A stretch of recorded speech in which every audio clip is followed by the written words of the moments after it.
அனைவருக்கும் வணக்கம். நான் கரோலினா சந்திரசேகரன். மீண்டும் இந்த பதிவில் நான் தெரிவிக்க வேண்டிய விடயம், தொழிற்சங்க தலைவர்கள், மலையக சமூகத்தின் அரசியல் தலைவர்கள் விழித்து கொள்வதற்காக இந்த பதிவை நான் வெளியிடுகின்றேன். இது முற்றுமுழுதான உண்மை. கடந்த ஜனாதிபதி தேர்தலில் பலரும் பல கட்சியினருக்கு ஆதரவளித்திருந்தனர். அதாவது மலையகத்தை சார்ந்த பல அரசியல் கட்சி தலைவர்கள் பல்வேறு கட்சிகளுக்கு ஆதரவளித்திருந்தனர். அதில் குறித்த ஒரு தொழிற்சங்கம், பிரதான தொழிற்சங்கம், பழமையான தொழிற்சங்கம், பிரதான ஜனாதிபதி வேட்பாளர் ஒருவரை ஆதரித்து பிரச்சாரம் மேற்கொண்டது. இதற்காக அந்த கட்சி தொண்டர்கள் பலவாறு ராப்பகலாக உழைத்தனர். இதுதான் உண்மை. குறித்த வட்டாவளை பகுதியில் இருந்த ஒரு கோஆர்டினேட்டர், அந்த கட்சியின் இணைப்பாளர் ஊடாக வட்டாவளை பகுதிக்கான அந்த பிரச்சார நடவடிக்கைகள் அனைத்தும் மேற்கொள்ளப்பட்டது. ஆக நாளைய தினம் தேர்தல் என்றால் இன்று இரவு வட்டாவளை பகுதியைச் சேர்ந்த ஒரு மிக முக்கியமான பெருந்தோட்டப்புறம் ஒன்றிலுள்ள தோட்ட கமிட்டி தலைவர் ஒருவரும் அவரின் சகா ஒருவரும் அந்த இணைப்பாளரை கண்டு அவரிடம் 10,000 ரூபாய் பணம் பெற்றனர். மறுநாள் தேர்தல் செலவுகளுக்காக தேவைப்படும் என்று யாருக்கும் தெரியாமல் 10,000 ரூபாய் பணம் பெற்று வந்தனர். ஆனால் இதில் முக்கியமான சொல்ல வேண்டிய ஒரே விஷயம், இவங்க அந்த கட்சிக்காகவோ அந்த கட்சி ஆதரித்த வேட்பாளருக்காகவோ எந்த ஒரு உழைப்பையும் மேற்கொள்ளவில்லை. வெறுமனே சும்மா வேடிக்கை பார்த்துக்கிட்டு கடைசி நேரத்தில் யாருக்கும் தெரியாமல் 10,000 ரூபாய் பணம் பெற்று வந்தனர். இது இருக்கட்டும், தேர்தல் செலவுகளுக்காக காசு வாங்கியிருக்கலாம், ஓகே, அது ஒரு பெரிய விஷயம் கிடையாது எலெக்ஷன் டைமில். ஆனால் அந்த கட்சி தலைவர் யாருக்கு வாக்களித்திருக்க வேண்டும்? அந்த தொழிற்சங்க தலைவர் சொன்ன அந்த ஜனாதிபதி வேட்பாளருக்கு வாக்களித்திருக்க வேண்டும். இதுதான் நியாயமும் கூட. சரிப்பிழைகளுக்கு அப்பால், அதாவது நாட்டில் மாற்றம் வருகிறது. அந்த நேரத்தில் மிகப்பெரிய மாற்றம் நாட்டில் ஒரு அலை ஏற்பட்டது. அது வேறு கதை.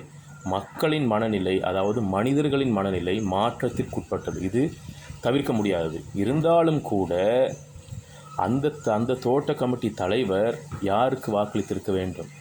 அந்த தொழிற்சங்க தலைவர் கூறிய அந்த ஜனாதிபதி வேட்பாளருக்கு வாக்களித்திருக்க வேண்டும்.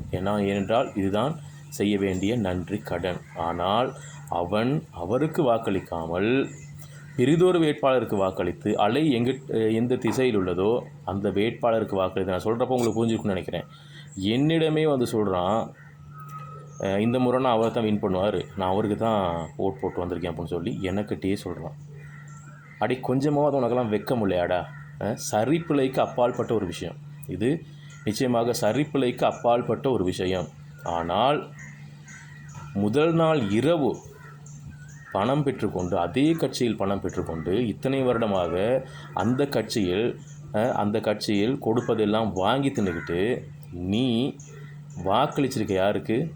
இன்னொரு வேட்பாளருக்கு. இது சரியா?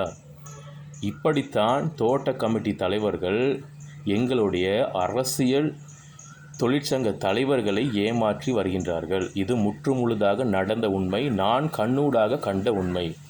இதை நான் தெரிவிப்பது ஏனென்றால் தொழிற்சங்க பலம், தொழிற்சங்க தலைவரின் சக்தி அனைத்தையும் பயன்படுத்தி கொண்டு இவனுங்க எந்த உணர்வுமே இவனுங்களுக்கெல்லாம் கிடையாது. இவங்க வேற ஆளுக்கெல்லாம் இவன் என்ன பண்ணுவான்னு சொன்னால் வாங்கி திங்கிறதுக்காக மட்டும்தான் உங்கள் கூட இணைஞ்சிருக்கான். அரசியல் கட்சி தலைவர்களே, எங்களை ஆட்சி செய்கின்ற பாராளுமன்ற பிரதிநிதிகளே, அரசியல் கட்சி தலைவர்களே, தெளிவாக தெரிஞ்சு கொள்ளுங்கள். பல தொழிற்சங்கங்கள் இந்த மாதிரி நாய்களால் தான் சீரழிந்து கொண்டிருக்கின்றது. இன்று அழிவின் விளிம்பில் சென்று கொண்டிருப்பதற்கான காரணம் இது போன்ற வாங்கி தின்னுக்கிட்டு இருக்கணும்னு நினைக்கிற ஒருத்தர் மட்டும் இல்லை, இந்த மாதிரி பலர் இருக்காங்க. இவங்கனால தான் தோட்டமும் மீனாக போய்கிட்டு இருக்குது. மக்களுடைய உரிமைகளும் வெல்ல முடியாமல் இருக்குது. தொழிற்சங்கங்களும் சீரழிந்து கொண்டிருக்கின்றன. ஆக தொழிற்சங்க தலைவர்களுக்கு நான் பகிரங்கமாக விடுக்கின்ற வேண்டுகோள், நீங்கள் இவனுங்களை கொஞ்சம் கருத்தில் பாருங்கள். எதுக்காக சொல்கிறேன்னு சொன்னால், அக்கறையினால தான் சொல்கிறேன். தொழிற்சங்கங்கள் சீரழிந்து விடக்கூடாது, சிதைந்து விடக்கூடாது என்கின்ற ஒரு அக்கறையினால் தான் நான் அதை சொல்லிக்கிட்டு இருக்கிறேன். தயவு செய்து கருத்தில் எடுத்துக்கொள்ளுங்கள். தனிப்பட்ட நபர்களுடைய பெயர் விபரம் வெளியிடவில்லை என்றால், சமூக வலைத்தளங்களில் ஒரு தனிப்பட்ட நபரின் பெயர் விபரத்தை வெளியிடுவது நாகரிகம் அல்ல. அதனால் பொதுவாக கூறுகின்றேன். நடந்த விடயம் பொதுவாக தெரிவிக்கின்றேன். விழித்து கொள்ளுங்கள். உங்களுடைய வீழ்ச்சியிலிருந்து மீண்டெழ பார்த்து கொள்ளுங்கள். ஏனென்றால் நீங்கள் விடுகின்ற தவறு, இவனுங்களை நம்பி விடுறீங்க, இவங்க உங்களுக்கே துரோகம் பண்ணிக்கிட்டு இருக்கானுங்க. நல்லா யோசிச்சு பாருங்கள். இவனெல்லாம் மனுஷனாக சேர்க்க முடியுமா? அந்த மாதிரி ஆளெல்லாம், இந்த மாதிரி ஆளெல்லாம் மனுஷனாக சேர்க்க முடியும்? மனுஷங்கிற இடத்துல எடுக்கக்கூடாது. மக்கள் மாறி இருக்கலாம், ஆனால் இவன் ஓட்டு போட்டுக்கணும் யாருக்காது? நீங்கள் சொன்ன உங்களுடைய ஜனாதிபதி வேட்பாளருக்கு தான் ஓட்டு போட்டுக்கணும்.